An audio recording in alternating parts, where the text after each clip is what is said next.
स्वामी जी, आज आप हमें गाइड करें, क्यों डेथ के ऊपर चिंतन इतना ज़्यादा ज़रूरी है? बहुत ही महत्वपूर्ण प्रश्न है। अगर कोई मुझसे पूछे कि धर्म क्या है तो मैं कहूँगा मृत्यु की तैयारी धर्म है। अभी ऑस्ट्रेलिया में जो बहुत सालों तक नर्स का काम करती रही, बड़े सम्मान से उसने मरते हुए लोगों को अटेंड किया। हजारों लोगों ने इसके साथ में कुछ शेयरिंग की। सबसे बड़ा पछतावा था, काश समय रहते हुए मैंने अपनी जिंदगी को जी लिया होता। भारत में एक अमृत का झरना है, उसने तो झम से जाके अंजलि भरी और अंजलि भर के अब अमृत पीने ही जा रहा था।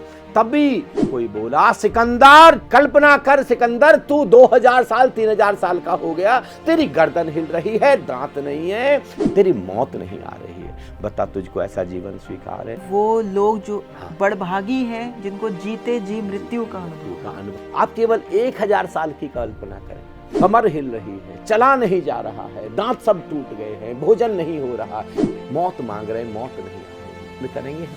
भगवान गौतम बुद्ध के जीवन की एक घटना है, बड़ी अनूठी घटना है। सबसे बड़ा स्वर्णकार, उसके बच्चे दौड़ करके भगवान गौतम बुद्ध के पास आए। फिर उन बच्चों ने कहा, हमारे पिता मृत्यु शैया पर हैं, कृपया उनके लिए प्रार्थना करें, भाव करें, अरदास करें कि वो दीर्घ आयु हों। अगर आपको हमारा कंटेंट अच्छा लगता है और अगर हम आपकी लाइफ में थोड़ा सा भी वैल्यू ऐड कर पाए हैं, so please subscribe to our channel Anandam for Bharat, क्योंकि आपका केवल एक सब्सक्रिप्शन हमें और हमारी पूरी टीम को बहुत मोटिवेट करता है कि हम ऐसे ही आप लोगों के लिए सेल्फ हेल्प वीडियोस लेकर आते रहें। एंजॉय कीजिए आज का ये सुपर इंटरेस्टिंग पॉडकास्ट विद स्वामी आलोक जी।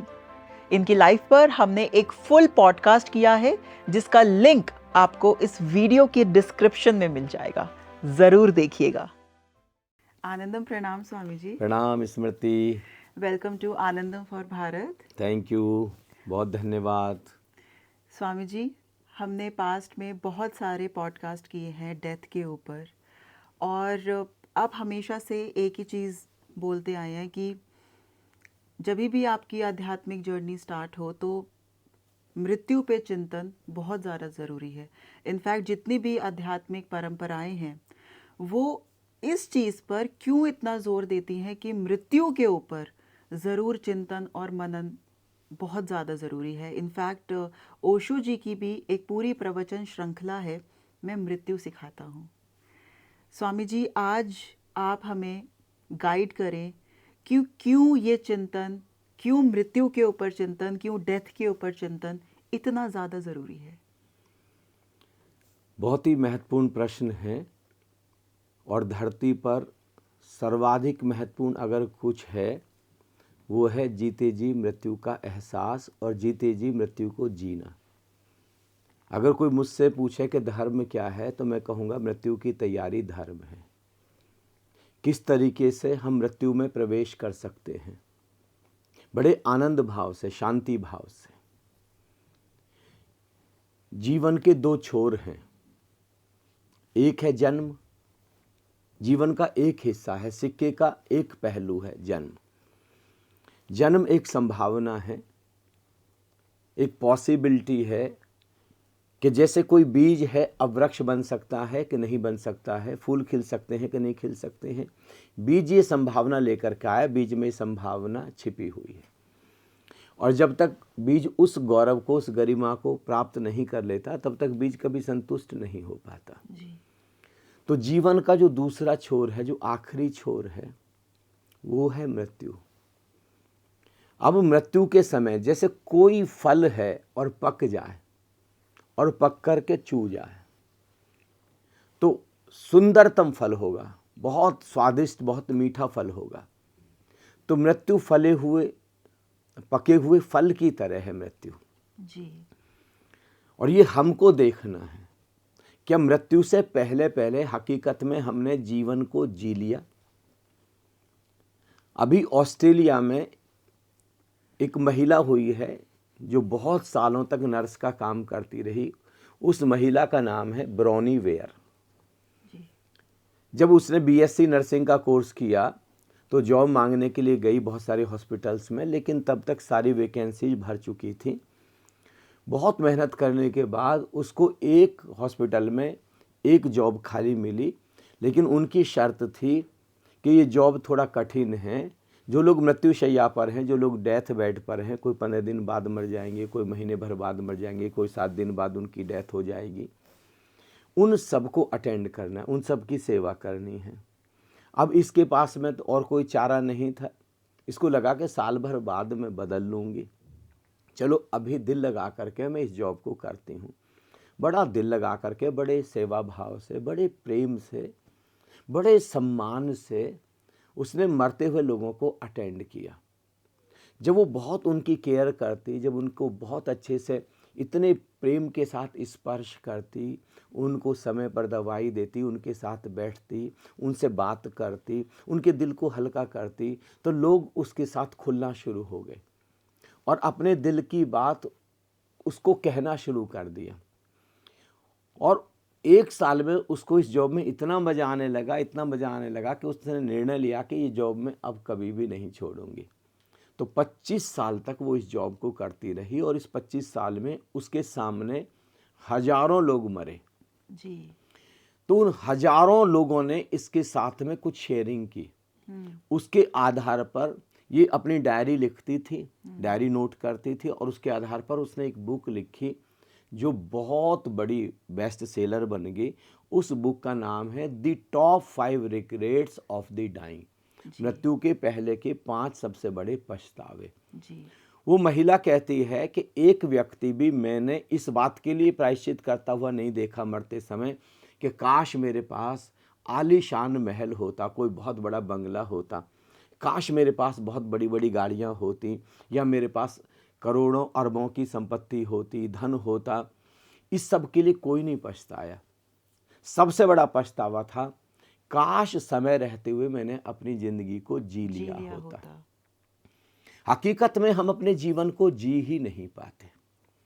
हम चलते जाते हैं, चलते जाते हैं, चलते जाते हैं, चलते जाते हैं, चलते जाते हैं और अचानक मौत आ जाती है, एब्सोल्युटली सडन।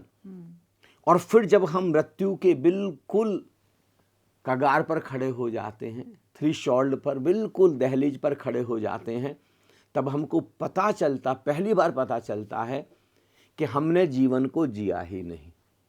करेक्ट। और ये हर बार ऐसा ही होता चला जाता है। हमारे शास्त्रों में, हमारे उपनिषदों में एक बड़ी मीठी कथा आती है, ययाति। एक बहुत बड़े राजा हुए भारतवर्ष में, उनका नाम है ययाति। ययाति। कहते हैं जब ययाति 100 साल के हुए तो अचानक मृत्यु ने दरवाजे पर दस्तक दी। उन्होंने कहा कि मैं मौत हूँ। जब काली छाया दिखाई दी तो ययाति घबराए। उन्होंने कहा भाई तुम कौन हो? उन्होंने कहा मैं मृत्यु हूँ, मैं मौत हूँ और मैं तुमको लेने के लिए आई हूँ। उसने कहा भाई कमाल है, मैंने तो अपनी ज़िंदगी जी ही नहीं। बचपन ऐसा ही खेल में चला गया, फिर जवानी ऐसे ही स्त्रियों को ढूंढने में चली गई, फिर राजपाट में मैं लग गया, फिर जनता के काम करने लगा, प्रजा के काम करने लगा। अपना जीवन तो मैंने खुद कभी जिया ही नहीं, तो मुझे कम से कम एक मौका था। तो वो गिड़गिड़ाने लगा, वो रोने लगा मृत्यु के सामने कि भाई मुझे नहीं, अभी मैं जाना नहीं चाहता। तो उन्होंने कहा देखो मैं तो आ गई हूँ, अब मैं बिना लिए तो नहीं जाऊँगी, मुझको तो आदेश हो गए हैं। अगर तुम नहीं जाना चाहते तो किसी और को अपने स्थान पर भेज दो। कहते हैं ययाति ने एकदम से इमरजेंसी मीटिंग बुलाई। ययाति के 100 बेटे थे और कहते हैं कई उसकी रानियां थीं। सबकी मीटिंग बुलाई। अब सबसे उसने कहा कि कोई ऐसा व्यक्ति है जो मेरे साथ जाने को, मेरे स्थान पर जाने को तैयार है? अब कोई तैयार ना हो। कहते हैं जब बहुत देर मीटिंग को हो गई, मौत ने कहा, मृत्यु की देवी ने कहा कि भाई मैं तो अब जल्दी करो, मुझे तो लेकर के जाना, समय हो गया है। तो कहते हैं सबसे जो छोटा बेटा था, उसका कोई बेटा 80 साल का था, कोई 75 साल का था, कोई 70 साल का था, ऐसे बेटे थे। सबसे छोटा बेटा 16 साल का था। उससे वो खड़ा हो कर कहा मैं जाने के लिए तैयार हूँ। तो मौत ने कहा कि हद हो गई है, ये इतने बड़े बड़े तुम्हारे भाई हैं 80 साल के, वो जाने को तैयार नहीं हैं। ये तुम्हारी इतनी माताएं हैं, ये रानियां, ये जाने को तैयार नहीं हैं, और तुम जाने को तैयार हो। बोले मैं इसलिए जाने को तैयार हूं क्योंकि ये लोग तैयार नहीं हैं। मुझको पता चल गया मेरे पिता ने 100 साल में भी अपना जीवन नहीं जिया, मेरे भाइयों ने अभी 80 साल में 75 साल में भी अपना जीवन नहीं जिया।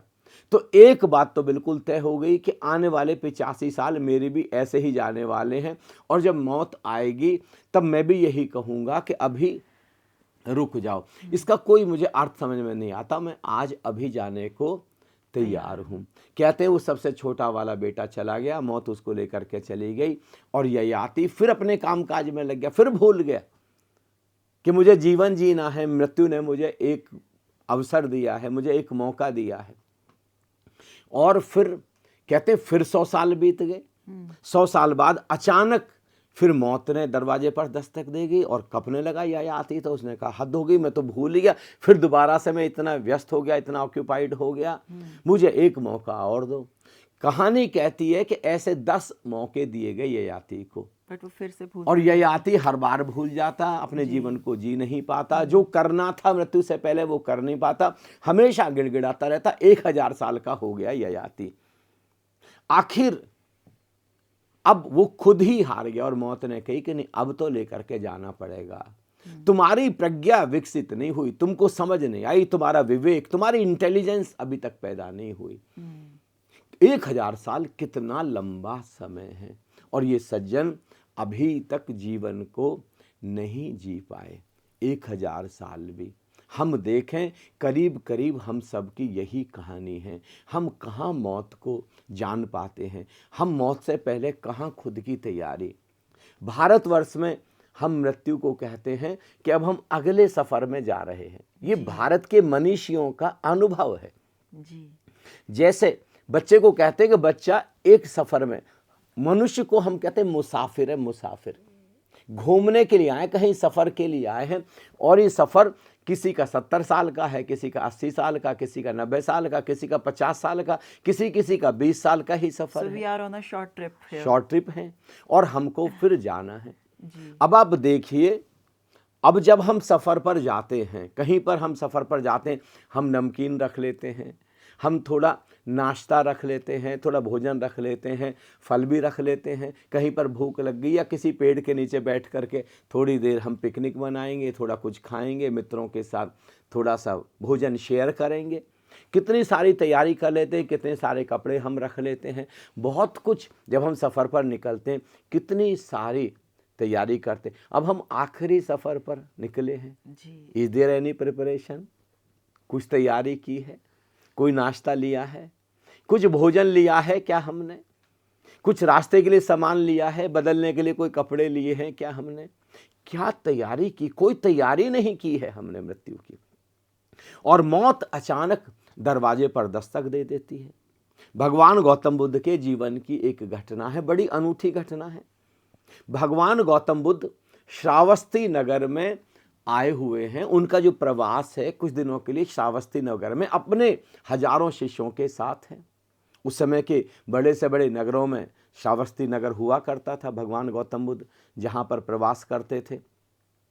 कहते हैं भगवान गौतम बुद्ध जब वहाँ से जा रहे हैं तो एक श्रावस्ती नगर का सबसे बड़ा गोल्ड स्मिथ, सबसे बड़ा स्वर्णकार, उसके बच्चे दौड़ करके भगवान गौतम बुद्ध के पास आए, उनके शिष्यों के पास आए, उनको लेकर के गए कि हमारा भोजन, हमारा आतिथ्य आप ग्रहण करें। उनको सुंदर सुंदर भोजन कराया और खूब जो दान दे सकते थे, जो दक्षिणा दे सकते थे, वो सब दिया।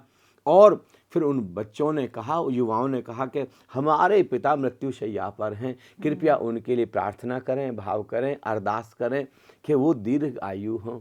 कहते हैं गौतम बुद्ध दरवाजे से अंदर चले गए और उस स्वर्णकार को जाकर के कहा, तुम कब जागोगे? अभी भी जीवेशना शेष रह गई, अभी भी जीने की इच्छा। मृत्यु शैया पर तुम हो, मौत ने दरवाजे पर दस्तक दे दी है और अभी भी जीने की इच्छा तुम्हारी खत्म नहीं हुई, तुम अभी भी मुक्त नहीं हुए।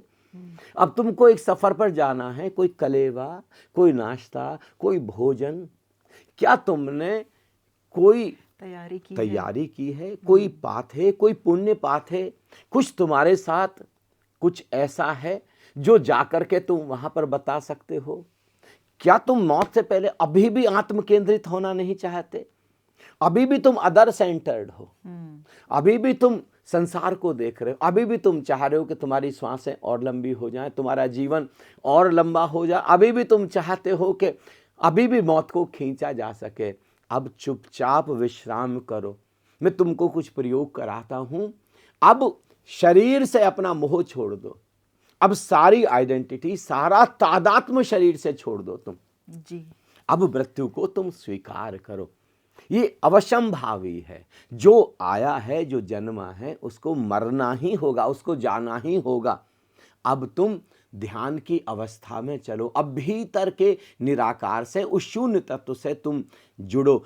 कहते हैं गौतम बुद्ध ने प्रयोग कराया उसको आत्म केंद्रित होने के लिए, सेल्फ सेंटर्ड होने के लिए, और कहते हैं वो स्वर्णकार शांत होता गया, शांत होता गया, शांत होता गया, और इतना शांत हो गया, और उसी शांति की परम अवस्था में वो शरीर से विदा हो गया।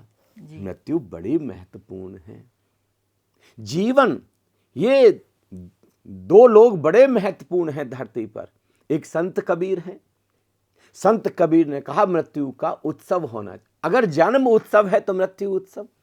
जिस मरनी से जग डरे मेरो मन आनंद, कब मरी हो कब भेंटी हो पूर्ण परमानंद। शरीर के अपने कष्ट हैं, शरीर के अपने दर्द हैं। कहीं दांत में दर्द है, कहीं कमर में दर्द है, कहीं रीढ़ की हड्डी में दर्द है, कहीं आंख से दिखना कम हो गया, कहीं कान से सुनना कम हो गया है। चलना भी अब लाठी टेक टेक करके हो रहा है। अब देखिए, आप अनंत में अब आपका मिलन होने जा रहा है जी। कितना शानदार है मृत्यु। सबसे बड़ी तैयारी है मृत्यु का स्वीकार, परिवार को भी और आपको भी। देखिए आप, अब हम ना तो परिवार एक्सेप्ट कर पा रहा है जी। चारों तरफ युधिष्ठिर से यही प्रश्न तो पूछा गया था जी। जब यक्ष और युधिष्ठिर का संवाद हुआ था, जब जंगल में वो थे और 5 भाई बेहोश हो गए थे, और जब युधिष्ठिर खुद गए हैं तो देखा 5 भाई बेहोश हैं। वो पानी पीने लगते हैं, सबको प्यास लगी थी, और एकदम से आवाज आती है कि ठहरो, जो गलती तुम्हारे भाइयों ने की वो गलती तुम खुद ना करो जी। सबसे पहले मेरे प्रश्नों का उत्तर। और युधिष्ठिर ने कहा लेकिन मेरे प्रश्नों के उत्तर से पानी मुझे पीने को मिल जाए, मुझे तो जीवन मिल जाए, लेकिन मेरे भाइयों का क्या? उन्होंने कहा एक भाई के लिए एक प्रश्न तुम पूछो। और वो सबसे पहला प्रश्न क्या था? हम सब जानते हैं कि इस दुनिया का सबसे बड़ा चमत्कार क्या है। और युधिष्ठिर कहते हैं इस दुनिया का सबसे बड़ा चमत्कार यही है कि हम चारों तरफ लोगों को मरते हुए देख रहे हैं। रोज मृत्यु घटित हो रही है, हमें लगता है हमारी नहीं है, और हमारे परिवार में ही जी। कोई हमारे प्रिय नाना चले गए हैं, कहीं पर दादाजी चले गए हैं, दादी चली गई हैं, नानी चली गई हैं, मामा मामी चले गए हैं, चाचा चाची चले गए हैं, पिता चले गए हैं, माँ चले गए। फिर भी कभी ख्याल नहीं आता कि एक दिन मेरी मौत भी बड़ी जल्दी आने के लिए जा रही है जी। ख्याल पैदा, ये ख्याल पैदा होना बड़ा जरूरी है, तब हम तैयारी कर सकते हैं। भारत में एक बड़ा अनूठा शब्द है मृत्यु के लिए, इतना अनूठा शब्द दुनिया के किसी शब्दकोश में नहीं, केवल भारत में जी। और उसके लिए हम कहते हैं चिर निद्रा। चिर निद्रा एक नींद है। जब हम दिन भर के काम काज से जब थक जाते हैं तो रात को हम विश्राम करते हैं, हमको गहरी नींद आ जाती। जितना थक जाते हैं उतनी ही गहरी नींद आती है, उतनी ही लंबी नींद आती है, और उतने ही तरोताजा होकर के हम सुबह को जगते, एक नई ऊर्जा के साथ फिर दौड़ते हैं, फिर हम काम करते हैं।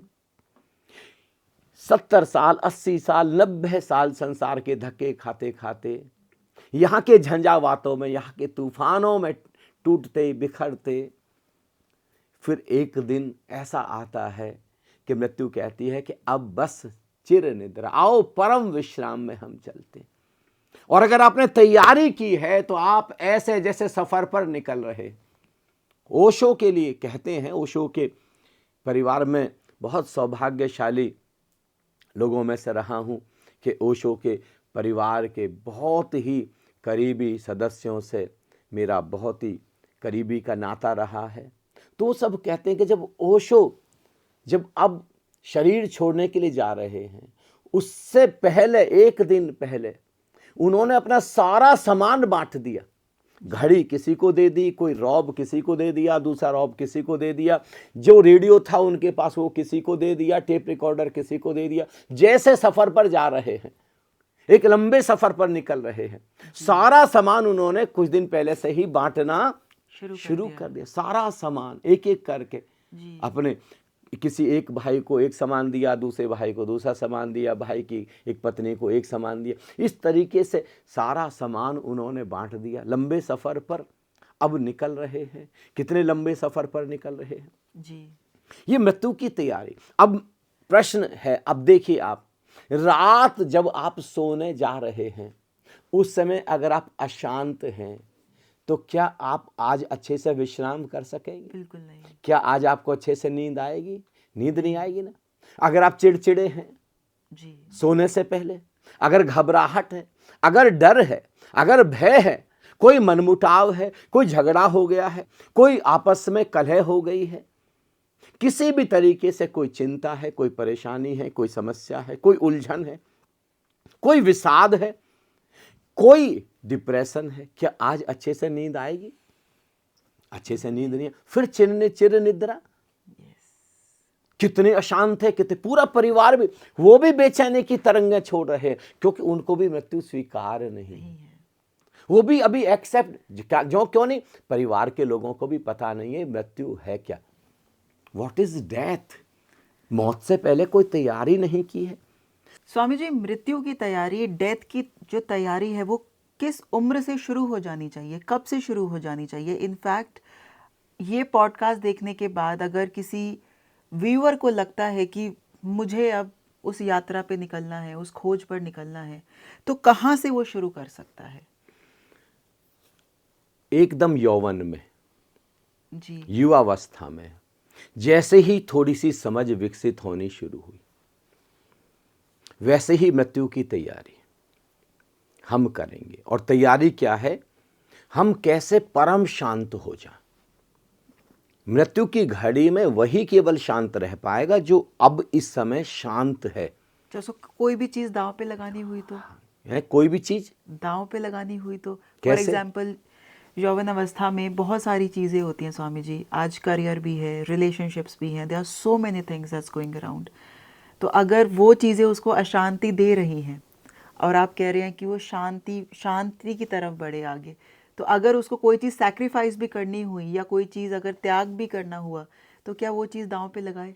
नहीं, ये तो कोई बात नहीं हुई ना जी, संसार में रहते हुए, संबंधों में रहते हुए, व्यापार में रहते हुए, धन में रहते हुए, पदों पर रहते हुए, सब कुछ करते हुए शांत होने की कला ही तो सीखनी। यही तो धर्म है। जी, अगर हमने छोड़ दिया, सब कुछ छोड़ दिया, फिर हमको तो पता भी नहीं है, क्योंकि संसार तो हमारी परीक्षा है, जी, यही तो हमारा एग्जाम है, यही तो हमारा टेस्ट है। नहीं तो हमारा टेस्ट कहाँ पर होगा? इसी संसार में रहते हुए चीज़ों को हमको करना है, अपना देखने का नज़रिया बदलना है, अपना जीने का नज़रिया बदलना है, जी, तभी बात बनेगी, नहीं तो बात नहीं बनेगी। देखिए, एक बहुत बड़े फकीर हुए हैं महाराष्ट्र में जिनका नाम है संत एकनाथ। जी, संत एकनाथ ब्रह्मज्ञानी थे। बहुत सारे परिवार उनके साथ जुड़े हुए थे और संत एकनाथ ने के लिए कहा जाता था जो इन्होंने बोल दिया वो इनका बोला हुआ ब्रह्म वाक्य है, वो सत्य है जो इन्होंने बोल दिया।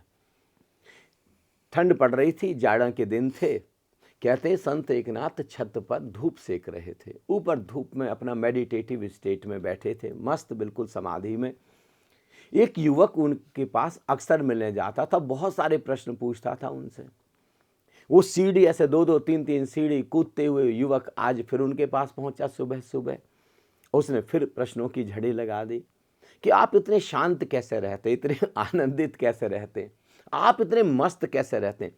कभी ना तो मैंने आपको क्रोध में देखा, मुझको तो जरा सी बात पर क्रोध आ जाता है, इतने लड़ाई हो जाती थी, झगड़े हो जाते हैं, मेरे चारों तरफ संबंध खराब हो गए। आपको मैंने कभी लड़ाई करते नहीं देखा, झगड़े करते नहीं देखा, आपको कभी मैंने चिड़चिड़े नहीं देखा, आप इतना सबके साथ मीठा बोलते हैं, आप कभी भी किसी भी स्त्री को कोई आती है आपके पास में तो कहीं आपके चेहरे पर कोई दूसरा भाव नहीं आता।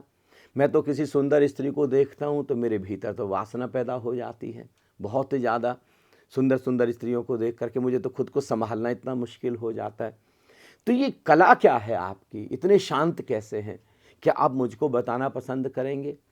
संत एकनाथ ने कहा कि तू अपना हाथ देखा, मैं तेरी रेखा देखता हूँ। और संत एकनाथ ने हाथ देखा और पहली बार आज उदास हो गए। रेखा देखने के बाद वो लड़का तो बड़ा हैरान हुआ, युवक तो कि हद हो गई, हमेशा इतने शांत रहने वाला, प्रफुल्लित आनंदित रहने वाला व्यक्ति आज उदास कैसे हो गया? बताएं आप उदास क्यों हैं? उन्हें कहा नहीं, तू रहने दे, तेरे लिए नहीं है। उन्हें कहा नहीं, मुझे बताना पड़ेगा। और संत एकनाथ जितना मना करते जाते उतना ही वो युवक पूछता चला जाता। फिर संत एकनाथ ने कहा कि देख, अगर तू ज़्यादा ही जिद करता है तो फिर सुन, आज से ठीक 7 दिन बाद जब ये सूरज ढल रहा होगा, तेरे जीवन का सूरज भी ढल जाएगा, तेरी मौत हो जाएगी। जी। वो युवक जो अभी इतने प्रश्न कर रहा था और इतने कूद कूद करके आया था, 2-2 3-3 सीढ़ी, बड़ी मुश्किल से हाथ का सहारा दे करके खड़ा हुआ, जैसे शरीर की बिल्कुल जान ही निकल गई, और रेलिंग पकड़ पकड़ करके उतरने लगा।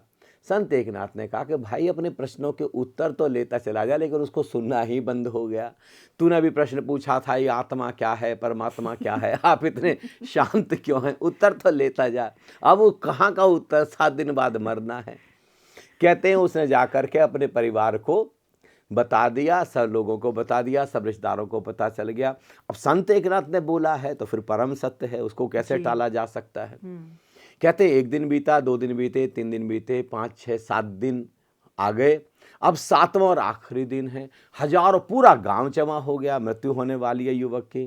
सारे रिश्तेदार आ गए, हजारों लोग जमा हो गए उनके घर के आसपास। तभी अचानक, अब सूरज ढलने में 1 घंटा बचा है, अचानक संत एकनाथ प्रकट हुए। संत एकनाथ को देखते ही सब लोग काई की तरह एकदम छट गए, और संत एकनाथ सीधे इस युवक की चारपाई के पास पहुंचे और उस युवक से कहा कि युवक खड़े हो जाओ, मैं हूं संत एकनाथ। उसने तो आंखें भी ना खोली, उसने कहा कि अब घंटे भर बाद तो मरना है, अब खड़े होने का मतलब क्या है? अब तो ज़्यादा अच्छा है, मरने के बाद भी तो खाट से नीचे उतारेंगे चारपाई से, अच्छा है 4 लोग अभी मिल करके उतार दें। संत एकनाथ ने कहा कि मेरे भाई, तू मरने नहीं जा रहा है, मैंने तो ऐसे ही झूठ बोला था, देखने के लिए तेरी परीक्षा ली थी। उसने लेटे लेटे कहा कि सही सही बताएं कि सच क्या है, वो जो आपने बोला वो वो सच है कि अब जो बोल रहे हैं वो सच है? संत एकनाथ ने कहा अब जो बोल रहा हूं वह सच है, तू मरने नहीं जा रहा है। और एकदम से युवक तो झम से खड़ा हो गया। संत एकनाथ ने कहा कि उस दिन तूने मुझसे प्रश्न पूछे थे, आज अब मैं तुझसे प्रश्न पूछता हूं, इन 7 दिनों में कितनी बार तूने क्रोध किया? उसने कहा हद हो गई, आज आपने याद दिलाया तो याद आया कि क्रोध भी करना होता। इन 7 दिनों में मौत की तलवार लटकी थी, 24 घंटे मौत ही बस सामने नजर आती थी। मौके तो बहुत आए लेकिन क्रोध एक बार भी नहीं हुआ। इन 7 दिनों में कितने लोगों से लड़ाई की, कितने लोगों से झगड़ा किया, कितने लोगों से मनमुटाव हुआ, मारपीट हुई। उसने कहा लड़ाई झगड़ा, अरे मौत की तलवार जिन जिन से पहले से लड़ाई कर रखी थी, झगड़े कर रखे थे, उन सब के पास गया, पैर पकड़ पकड़ के क्षमा मांग ली कि भैया माफ कर दो, ये बोझ लेकर के मैं नहीं जा सकता। और लोग भी कमाल के हैं, लोगों ने मुझको बाहों में गले लगा लिया, आलिंगन में भर लिया, न केवल क्षमा किया, इतना प्रेम लुटाया, इतना प्रेम, जैसे लोग मेरी पहल का ही बस इंतजार करते थे, प्रतीक्षा करते थे। और फिर कहा कि अच्छा, इतने सुंदर सुंदर मुखड़े, इतनी सुंदर सुंदर स्त्रियां, ये चेहरे तुझको बहुत परेशान करते थे, तू वासना से भर जाता था, इन 7 दिनों में क्या हुआ तुझको? उसने कहा ओहो, ऐसे माथा पकड़ के बैठ गया। बोले अब आप याद दिला रहे हैं तो याद आ रहा है, इन 7 दिनों में तो भूल ही गया मैं, स्त्री कौन है पुरुष, सुंदर की तो बात ही छोड़ दो, स्त्री कौन पुरुष कौन, मौत मेरे सामने है। और तेरे जो इतने मुकदमे चलते थे, जमीन के, जायदाद के, मकान के, दुकान के, तेरे जो मुकदमे थे कचहरी में, उन्हें कहा 7 दिन बाद, ना मेरी कोई जमीन थी, ना मेरा कोई घर था, ना कोई मेरा मकान था, सब छूटना था। तो मैं कचहरी में गया, कोर्ट में गया, एफिडेविट दे दिए, सारे मुकदमे वापस ले लिए। किस बात के मुकदमे, किस बात की लड़ाई, किस बात का झगड़ा। संत एकनाथ ने कहा, तू मुझसे जो पूछता था मेरी लड़ाई क्यों नहीं होती, झगड़े क्यों नहीं होते, मैं इतना शांत क्यों रहता हूँ, इतना आनंदित क्यों रहता हूँ, मुझे क्रोध क्यों नहीं आता, स्त्रियों को देख के वासना क्यों नहीं जगती, मुझे मौत याद रहती है। अब मौत 7 दिन बाद आएगी कि 7 साल बाद आएगी, इससे क्या फर्क पड़ता है? How does it matter?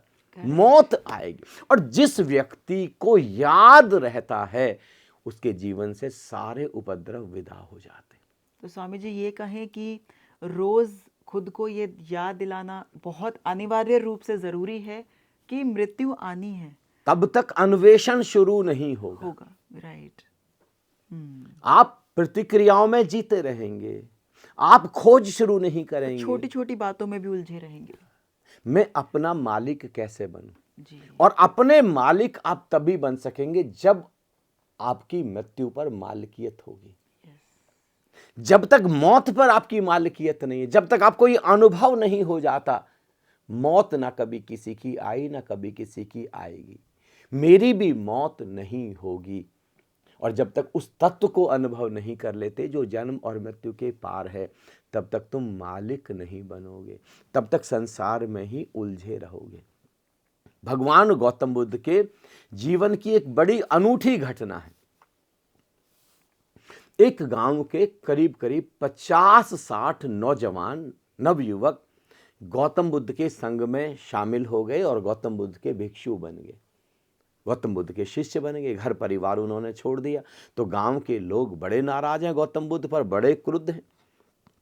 संयोग की बात है कि आज गौतम बुद्ध उसी गांव से, उसी गांव के बिल्कुल पास से होते हुए गुजर रहे हैं। गांव के लोगों को पता चला तो गांव के 50-60 लोग इकट्ठे होकर के आए और गौतम बुद्ध को रोक लिया, उनको घेर लिया, उनका जो अपमान किया, उनको जो गालियां दी, उनको जो बेइज्जत किया, जो अपशब्द बोले, घंटे भर तक बोलते ही गए, चुप ना हुए। गौतम बुद्ध मुस्कुराते रहे, बिल्कुल एकदम जैसे अक्षुण्ण हैं, जैसे बिल्कुल अक्षोभ, अनटर्बुलेंट हैं गौतम बुद्ध, स्वयं में स्थित होकर के बस मुस्कुरा रहे हैं गौतम बुद्ध जी। गौतम बुद्ध ने कहा कि मेरे भाइयों, अब अगर तुम्हारी बात पूरी हो गई हो तो मैं चलूं? मैंने अगले गांव में समय दे रखा है, मुझे वहां पहुंचना जरूरी है। वो तो और नाराज हो गई, हद हो गई, हम गाली दे रहे हैं, अपमान कर रहे हैं और तुमको ये बातचीत लग रही है जी। गौतम बुद्ध ने, और तुम इसका कोई जवाब नहीं दे रहे, कोई तुम इसको प्रत्युत्तर नहीं दे रहे, कोई प्रतिक्रिया नहीं कर रहे। गौतम बुद्ध ने कहा, आज से कुछ सालों पहले अगर तुम मेरे पास में आते और तुम मुझे गाली देते तो शायद तलवार लगा निकाल करके तुम्हारी गर्दन उड़ा देता, लेकिन तब मैं अपने जीवन का गुलाम था, मालिक नहीं था। आज मैं अपने जीवन का मालिक हूं। आज तुम मुझसे क्रोध नहीं दिला सकते, आज तुम मुझको प्रतिक्रिया नहीं करा सकते। अगर मुझे क्रोध करना है तभी करूंगा। आज मैं अपनी आदतों का मालिक हूं, अपने पूरे जीवन की मालिकियत का। इसलिए तो हम सन्यासी को स्वामी कहते हैं। स्वामी यानी जो मालिक हो गया, अपना स्वामी हो गया। मृत्यु की भी मालिकियत तभी आएगी। और छोटी छोटी चीजों में मालिकियत, क्या आपकी क्रोध पर, मृत्यु की तैयारी कैसे, क्या आपकी क्रोध पर मालिकियत होगी? क्या आपकी वासना पर? और भरी जवानी में, बुढ़ापे में वासना, शरीर ने काम करना बंद कर दिया, फिर आप कहें कि मैं तो मालिक नहीं, ये मालिकियत का नहीं पता। क्या आप अपने विचारों के मालिक हैं? क्या आप अपने मन के मालिक हैं? क्या इस समय आप अपने इमोशंस के मालिक हैं? क्या आप अपनी अशांति और शांति के मालिक हैं? क्या आप अपने चिड़चिड़ेपन के मालिक हैं? क्या अपने तनाव के मालिक हैं? क्या आप अपनी चिंताओं के मालिक हैं? जो आप अंदर लेना चाहते हैं, क्या आप इस समय वही अंदर लेते हैं? ये सारी कला, आर्ट ऑफ डाइंग, पूरा धर्म, पूरा जीवन, एक एक पल मृत्यु की तैयारी है। मौत आनी है, सुनिश्चित है। शरीर से विदा होना तय है। मौत ही तय करेगी कि आपने जीवन को कैसे जिया, किस ढंग से जिया, मौत तय करेगी। एक गौतम बुद्ध का बहुत बड़ा भिक्षु हुआ, जिसके नाम पर एक पूरा शहर बसा। आज बिहार में एक पूरा नगर है, पूर्णिया जिला, जी वो गौतम बुद्ध के उसी शिष्य के नाम पर है, पूर्ण कश्यप जी कहते हैं। गौतम बुद्ध ने अपना जो संघ निर्मित किया, उस संघ का एक नियम था कि जब भी कोई संबुद्ध हो जाता, किसी को समाधि फलित हो जाती, किसी के जीवन का फूल खिल जाता, जीवन और मृत्यु पर किसी की मालिकियत हो जाती, कोई अमृत तत्व को अनुभव कर लेता, तो गौतम बुद्ध उसको बुलाते और रातों रात संघ से विदा कर देते और कहते कि जा, अब जाकर के प्रचार प्रसार कर, अब मेरे पास रहने का कोई मतलब नहीं, जो तुझको जानना था तूने जान लिया, अब जाकर के अब लोगों को भी जन्माने में मदद कर। जी तो कहते हैं पूर्ण कश्यप को लगता था कि अगर गौतम बुद्ध को, गुरु को पता लग गया तो मुझको जाना पड़ेगा। तो अब पूर्ण कश्यप छिपने लगा। पहले तो जैसे ही गौतम बुद्ध आते थे तो सबसे आगे आगे बैठता था, लेकिन अब सबसे पीछे के गौतम बुद्ध देख ना लें। महीने, 2 महीने, 3 महीने, 6 महीने, साल बीत गई। कहते हैं बिल्कुल मगन, एकदम मस्त, एकदम प्रफुल्लित, एकदम उत्फुल्लित, परम आनंद से भरा हुआ एक फूलों के वृक्ष के नीचे चुपचाप बैठा था पूर्ण कश्यप, और उसको पता भी नहीं था वहां से गौतम बुद्ध गुजर रहे हैं। गौतम बुद्ध की निगाहें पड़ी, उसका ऑरा देखा, उसका आभा मंडल देखा, और गौतम बुद्ध ने कहा कि पूर्ण, ऐसा ही एकदम झटके से आंख खुली, फूल कब खिला, कब जागे, कब संबोधि फलित हुई? उन्होंने कहा भंते, संबोधि को तो 1 साल हो गया, छिपा छिपा फिरता हूं कि अब आप भेज देंगे, और आपको छोड़ करके जाने की इच्छा नहीं है, साथ ही रहना चाहता हूं। तो गौतम बुद्ध ने कहा कि देखो नियम है, जाना तो पड़ेगा, लेकिन मैं तुमको एक स्वतंत्रता देता हूं। अब तक जितने भी शिष्य संबुद्ध हुए, मैंने अपनी मर्जी से भेजा कि तुम यहां जाओगे, वो वहां चले गए। अब मैं तुमको स्वतंत्रता देता हूं कि तुम जहां, जो जगह, जो स्थान अपने लिए चुनना चाहो, प्रचार प्रसार के लिए, ध्यान कराने के लिए तुम चुन सकते हो। और कहते हैं, पूर्ण कश्यप कहता है कि हे भंते, हे भगवान, अगर चुनाव मेरा है तो फिर मैं सूखा प्रदेश को चुनना चाहूंगा। उस समय सबसे खूंखार, सबसे खतरनाक जो स्थान था उसको सूखा प्रदेश कहते थे। वहां के लोग बिल्कुल जंगली थे, आदि मानव जैसे थे, किसी को भी बख्शते नहीं थे, जिंदा नहीं छोड़ते थे, हत्या करना, हिंसा वहां सब आम बात थी। गौतम बुद्ध तो बड़े हैरान हुए, और गौतम बुद्ध ने कहा कि जहां पर जाने का अभी तक तेरे गुरु ने नहीं सोचा है, जहां कोई शिष्य अभी तक नहीं गया है, तू वहां जाने की सोच रहा है। तुझको पता तो है ना कि तू क्या कह रहा और किस स्थान के लिए कह रहा, तुझको अच्छे से इस बात का भान तो है? बोले हाँ भंते, हे भगवान, और जहां अभी तक आप नहीं पहुंचे, जहां आपका संदेश नहीं पहुंचा, जहां पर आपका कोई शिष्य नहीं पहुंचा, जहां के लोग बहुत खूंखार है, वही तो आपके संदेश की सबसे ज्यादा आवश्यकता है, इसलिए मेरा वहां पर जाना बनता है। और गौतम बुद्ध ने कहा कि ठीक, मैं तुझको एक शर्त पर परमिट कर सकता हूं, तू मेरे कुछ प्रश्नों के उत्तर दे, मैं तुझसे कुछ प्रश्न पूछूंगा और तू आंख बंद करके विजुलाइज करना वह दृश्य, और फिर ईमानदारी से उत्तर देना। जी। सबसे पहले एक दृश्य विजुलाइज कर कि तू वहां पर सूखा प्रदेश में गया है, लोगों ने तुझको बहुत बेइज्जत किया है, बड़ा अपमान किया है, बड़ा गालियां दी हैं, तुझको वहां से भगाना चाहते हैं। अब बता तेरे ऊपर क्या गुजर रही है? लोग तुझको गालियां दे रहे हैं, तेरा अपमान कर रहे हैं, अपशब्द बोल रहे हैं, तुझको घेर लिया है। बता तू इस समय तेरे अंदर की भाव दशा बता। और कहता है पूर्ण कश्यप, हे भंते, हे भगवान, धन्यवाद दे रहा हूं। जी।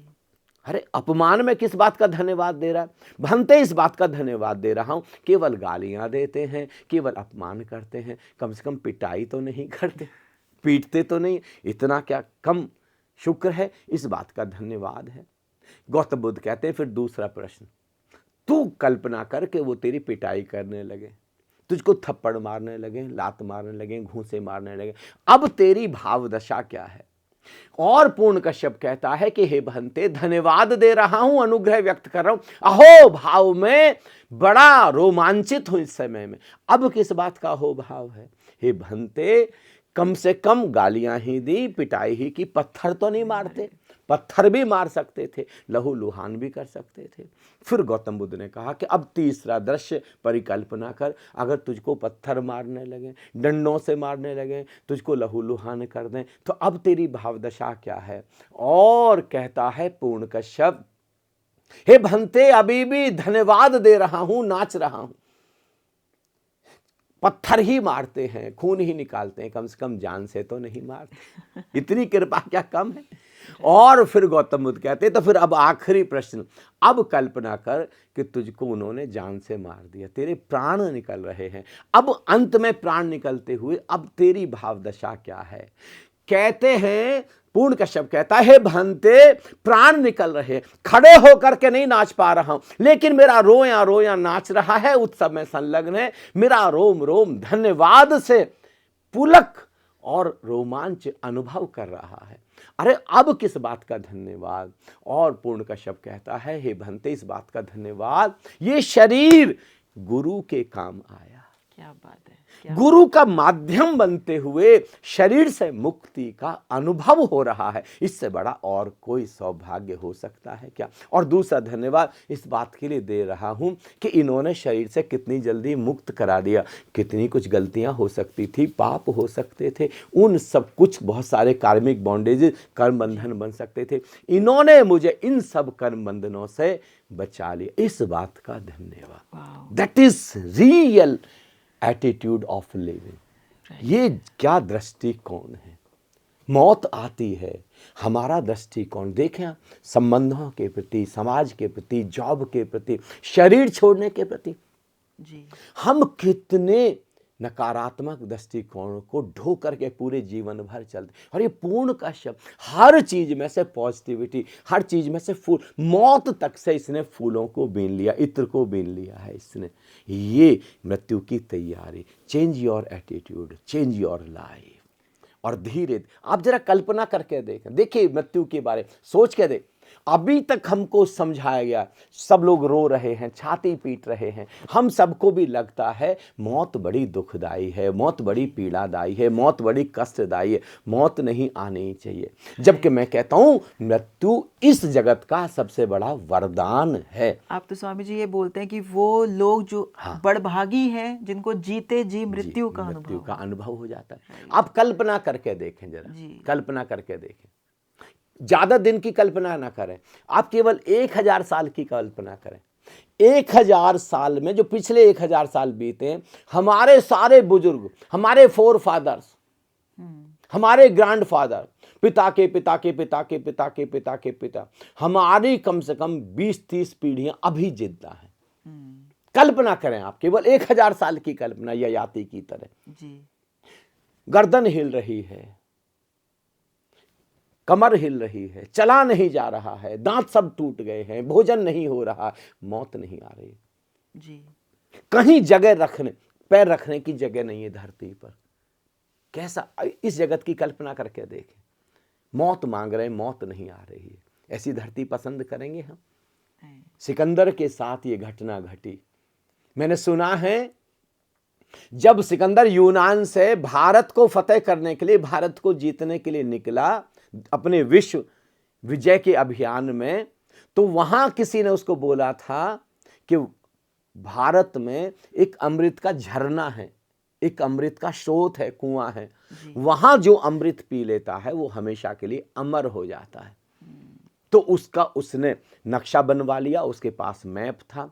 जब वो भारत से लौटने लगा तो उसको याद आया कि यहां पर अमृत का झरना है। पूरी सेना के साथ, सेनापति के साथ, कहते हैं सिकंदर उस अमृत के झरने की तलाश में निकला और अंततः उसने खोज लिया। जी। सेना का कोई व्यक्ति पता ना चल जाए किसी को, सेनापति को ना पता चल जाए कि ये अमृत का यहां पर स्रोत है, अमृत का झरना है, तो सिकंदर ने सबको वहीं रोक दिया, किलोमीटर दूर, और खुद अकेला दबे पांव आया। क्या निर्मल जल था, क्रिस्टल जैसा चमकता हुआ, चांद की चांदनी जैसा उसका सौंदर्य, कितना अनूठा। अभिभूत हो गया सिकंदर। उसने तो झम से जाके अंजलि भरी, और अंजलि भर के अब अमृत पीने ही जा रहा था। तभी एक कर्कश आवाज में कोई बोला, सिकंदर ठहरो, पहले मेरी बात गौर से सुनो, जो गलती मैंने की वो गलती तुम ना करना। इतनी देर में वो अमृत की अंजलि खुल गई, अमृत नीचे गिर गया। उसने गौर से देखा, कोई भी नहीं था, ये इंसान की आवाज कहाँ से आई? उसको लगा कि ऐसे ही भ्रम होगा।